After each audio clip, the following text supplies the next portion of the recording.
La guerre. La guerre ne meurt jamais. Les Romains ont lancé des guerres pour obtenir des richesses et des terres. L'Espagne a construit un empire pour satisfaire sa soif de territoire et d'or. Hitler a transformé une Allemagne périssante en une superpuissance économique. Mais la guerre ne meurt jamais. En 2041, le président de la France, Mathieu Black, a maintenant 71 ans. Après un règne de 17 ans de despotisme, la France s'est encroulée en diverses factions.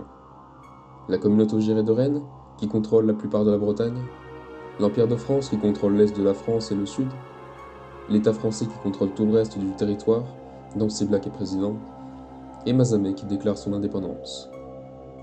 En juin 2026, après la création du premier ordinateur quantique, la cybersécurité à l'échelle mondiale est complètement dépassée. L'application Raidbook, qui attribue un crédit social à chaque habitant de la Terre, se fait pirater dans tous les sens. Les puissances sont paralysées. Alors qu'il voit son crédit social chuter à moins 100 000, dans un dernier espoir de garder son pouvoir, Mathieu Black décide de devenir président à vie à travers la Constitution.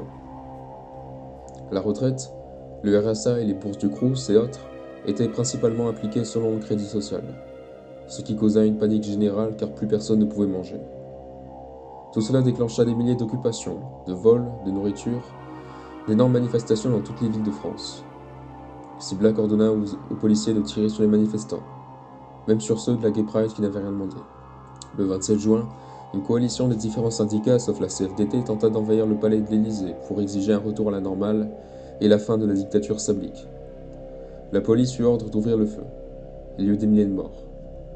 Après cette nouvelle, les différents syndicats et partis ouvriers, sauf la CFDT, s'organisèrent de manière à lancer la révolution armée. Au Havre, à Toulouse, à Rennes, à Trans-en-Provence, il s'y organisait des bastions révolutionnaires, où étaient donnés des cours d'organisation militaire et révolutionnaire, et où étaient fabriquées des armes.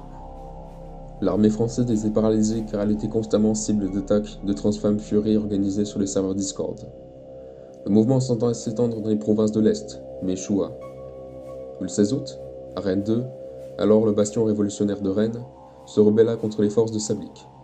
La bataille de Rennes dura 2 semaines, et s'acheva par la prise du palace de Saint-Georges, par les Rouges, qui déclarèrent la commune autogérée de Rennes, ayant pour fête nationale le 27 juin, et pour hymne le chant Nique la Bac. Les forces de Sablic tentèrent de barricader la ville. Le siège dura 2 ans et fit 150 000 morts.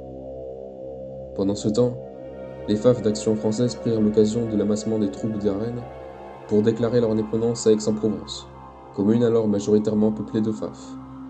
Comme la plupart des villes de l'Est étaient elles aussi peuplées de FAF proches des idées de cette mystérieuse organisation, les différents chapitres d'Action française n'eurent pas de mal à revendiquer et annexer la plupart des communes environnantes.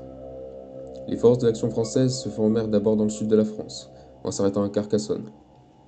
Elles se déplacèrent ensuite vers le nord-est, qu'elles eurent durement annexé à cause de l'hiver terrible qui se déroulait, et d'un étirement excessif des lignes de ravitaillement des troupes, jusqu'à Reims, qui fut farouchement défendue, et qui fut déclarée capitale de l'Empire français. Le 1er mai 2027, la zone anarcho-communiste de Marseille déclara son indépendance de l'Empire français. Menée par une fédération de quelques milliers d'organisations trotskistes et anarchistes comprenant environ 2-3 personnes chacune, au bout de quelques jours seulement, une scission portant sur la couleur des tuniques divisa la fédération en 2 entités, et déclencha une guerre civile à l'intérieur même de la zone anarcho-communiste de Marseille. Le 8 mai, la guerre était terminée et les soldats de l'Empire n'eurent qu'à entrer dans Marseille et tuer les derniers communistes et anarchistes s'y trouvant encore. En juin 2027, la commune autogérée de Rennes lança une grande offensive, nommée Opération Goukou, ayant pour objectif de casser les lignes ciblakiennes à l'ouest de la ville pour envahir la Bretagne. L'opération fut un énorme succès. La Bretagne fut annexée à Rennes et vit encore aujourd'hui sous son contrôle. Les forces de Ciblac furent grandement affaiblies. Des communes comme Mazamet ou Tourcoing se rebellèrent et déclarèrent leur indépendance. La bataille de Mazamet se déroula en juillet 2027, opposant les forces de l'Empire français contre les indépendantistes mazamétains, réclamant une autonomie complète et une protection par l'OTAN. Les forces de l'Empire français encerclèrent rapidement la ville. Mais étant un futur satellite des États-Unis et possédant une réserve pétrolière immense, Mazamet recevait des combattants entraînés par la CIA et des armes venant de tous les pays. L'Empire français lança une campagne de propagande immense contre la ville de Mazamet, condamnant les actions des impérialistes américains jusqu'à jeter la faute sur les musulmans. La bataille de Mazamet se conclut en échec cuisant dans l'Empire français qui a dû céder Mazamet et les alentours, après l'humiliant traité du lac des Montagnaises. En mai 2028, le gouverneur général du Var décréta que les populations des Bouches-du-Rhône étaient principalement d'une ethnie majoritairement proche de celle du Var. Il décida d'annexer les Bouches-du-Rhône et de procéder à un nettoyage ethnique du département. Environ 100 000 personnes moururent et 300 000 furent déplacées aux alentours.